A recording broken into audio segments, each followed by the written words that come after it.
నీవు మనుష్యుని జ్ఞాపకము చేసుకున్నటకు వాడు ఏ పాటి వాడు? ఎందుకు జ్ఞాపకం చేసుకున్నావు వాడిని? నీవు కలుగజేసిన ఆకాశములు, నువ్వు కలుగజేసిన చంద్ర నక్షత్రములను నేను చూడగా నీవు మనుష్యుని జ్ఞాపకం చేసుకోవడానికి వాడు ఏ పాటి వాడు? ఏమండి, సూర్యుని, చంద్రుని, నక్షత్రాలను, సమస్తాన్ని, ఆకాశమును, నీ చేతి పనిన ఆకాశాన్ని, సూర్య చంద్ర నక్షత్రములను నేను చూడగా, వాటిని చూసి ఈ మనిషిని చూస్తే, అరే ఈ మనుషుని జ్ఞాపకం చేసుకుని ఇడే పాటాడు. ఇక్కడ కీర్తనకారుడు అన్నాడు, ఈ మనుషుణ్ణి జ్ఞాపకం చేసుకోవడానికి వాడు ఏ పాటాడు? అమ్మో, అంత మహా విశాలమైన మహాకాశాలను చేసిన నీవు, అంత విశాలమైన మహాకాశములను సృజించి దానిలో సూర్య చంద్ర నక్షత్రములను సృజించిన నీవు వాటిని చూసినప్పుడు ఈ మనుష్యుని చూస్తే వాడిని జ్ఞాపకం చేసుకోవడానికి వాడు, అవునండి, ఏ పాటి వాళ్ళం? సూర్యుని కంటే గొప్పడువా? చంద్రుడి కంటే గొప్పడువా? నక్షత్రాల కంటే, మహాకాశాల కంటే మనం ఏమండి రెల్లు లాంటి వాళ్ళం, ఎందుకు పనికిరాని వాళ్ళం, ఒక త్రాసు మీద ధూళి లాంటి వారం, త్రాసు మీద ధూళి లాంటి వారం, రెల్లు లాంటి వారం, ఎందుకు పనికిరాని వారు. అలాంటి మనుష్యుని జ్ఞాపకం చేసుకోవడానికి వాడు ఏ పాటి వాడు? ఏంటి ప్రభువా, మనుష్యుని జ్ఞాపకం చేసుకుని వాడు ఏ పాటి వాడు? ఏంటి వాడి ఊపిరి ఏ పాటిది? వాడి ఊపిరి ఏ పాటిది? ఆ ఊపిరి చాలా అలకనగా ఉంది కదా. అసలు మనుష్యుని జ్ఞాపకం చేసుకుని వాడు ఏ పాటి వాడు? ఎందుకు జ్ఞాపకం చేసుకున్నావు ప్రభువా అని ఇక్కడ కీర్తనకారుడు, నరపుత్రుని నువ్వు జ్ఞాపకం చేసుకోవడానికి వాడు ఏ పాటి వాడు? దేవుని కంటే వానిని నువ్వు కొంచెము తక్కువ వానిగా చేసావు. అంటే ఎంత ప్రేమ కనపడుతుందో చూడండి. దేవుడు మనల్ని జ్ఞాపకం చేసుకోవడానికి ఎంత ప్రేమ అండి. ప్రేమ ఒక్కటే కారణం. నిజంగా నిన్నైనా నన్నైనా మనలో ఎవరిని కూడా ఆయన జ్ఞాపకం చేసుకోవడానికి మనం సరిపోమండి. ఒక పిఎం ఉన్నాడు, ఓ సీఎం ఉన్నాడు. ఆ సీఎం కానీ పిఎం కానీ నిన్ను కానీ నన్ను కానీ ఏమైనా జ్ఞాపకం చేసుకుంటారండి? అన్ని లక్షల మందిలో ఆఫ్టర్ ఆల్ అంతేనా? అన్ని లక్షల కోట్ల మందిలో నీవు నేను ఒక ఆఫ్టర్ ఆల్ అంతే. వాళ్ళకి పెద్ద లెక్కేమి కాదు. గొప్ప గొప్ప వాళ్ళనే వాళ్ళు లెక్క చేయరు. అలాంటిది నిన్ను నన్ను ఏం జ్ఞాపకం? ఒక మట్టి తృణప్రాయుడు, సీఎం అయినా పిఎం అయినా తృణప్రాయుడే. వారి అధికారం పోతే వారు అధికారంలో ఉన్న తృణప్రాయుడే. ఆ తృణప్రాయుడే ఒక మనిషిని జ్ఞాపకం చేసుకోడు.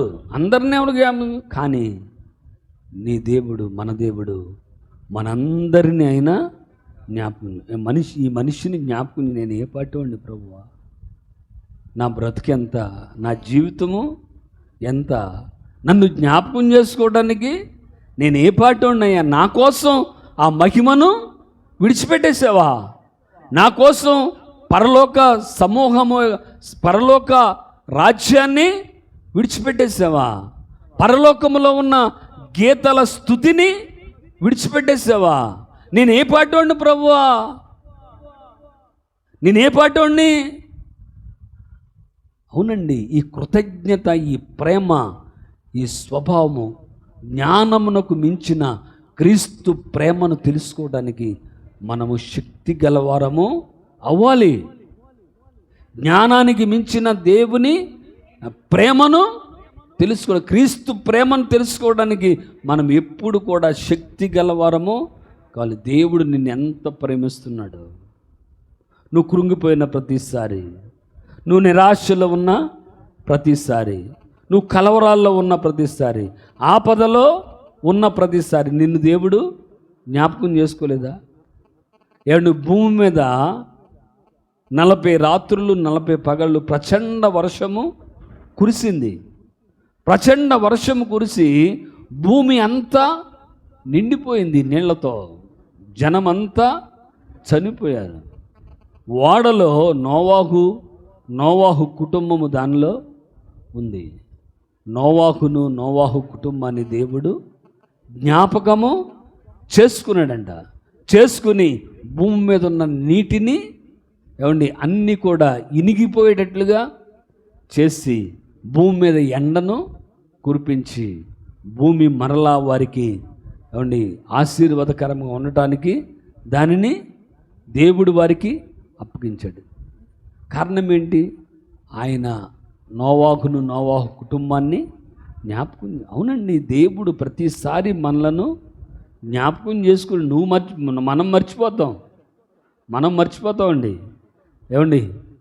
శ్రమలో ఉన్నప్పుడు దేవుడు గుర్తుంటాడు, బాధలో ఉన్నప్పుడు దేవుడు గుర్తుంటాడు, ఏదైనా కష్ట సమయాల్లో దేవుడా అంటాం.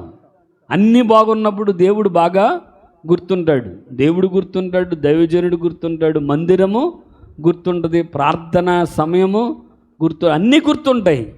కానీ అన్నీ చక్కగా స్థిరపడిపోయిన తర్వాత సమస్యలు ఒకటి వెంట ఒకటి తొలగిపోయిన తర్వాత, సమస్యలు శోధనలు పోయి మంచి ఉద్యోగం వచ్చి మంచిగా స్థిరపడి చక్కగా మంచి ఇల్లు కట్టుకుని ఒక మంచి